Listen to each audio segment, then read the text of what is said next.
Hi there, we are in Oaklawn, which is a neighborhood in Pasadena. It is so beautiful here. The sun is just shining through the trees, and I'm standing right in front of an incredible house designed by Charles and Henry Greene, the Greene brothers, who architecture buffs may know from the Gamble House and the Blacker House and the Thorson House. So the Greenes designed this for Lucretia Garfield, who was the widow of President James Garfield.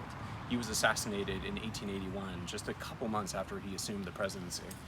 And for the next 20 years or so, Lucretia retreated from public life. And she dedicated a lot of her time to creating an archive of all of her husband's papers. In effect, she was creating the first presidential library. But she would spend her winters in South Pasadena, where we are right now. Much nicer weather than it was in Ohio at the time. So she contracted with the Greene brothers in 1903 to build her a home. And it's kind of interesting, her history with them. She was a distant relation of the Greene brothers.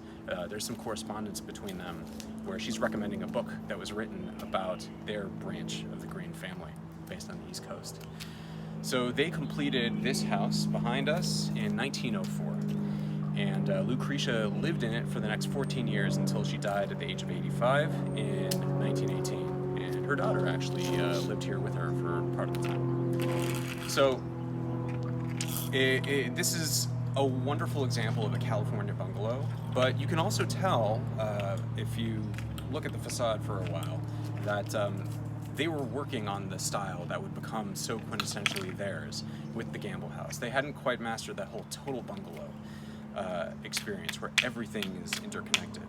At the same time, this house is just so cool. It has a lot of the hallmarks of their style with the type of shingling and the earth tones and the like low overhanging eaves and just basically the flat, very low horizontal design. And of course, all of those piles of stones, many of them taken from the Arroyo Seco nearby, that recalled a little bit of Japanese architecture. So this is a really cool house by itself, and a great example of what they were doing on their way to their most famous works.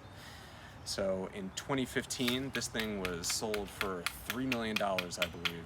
And you know, I don't have the sense of what I would do with that kind of money, but I'd probably buy a house sort of like this. Thanks for doing LA with me.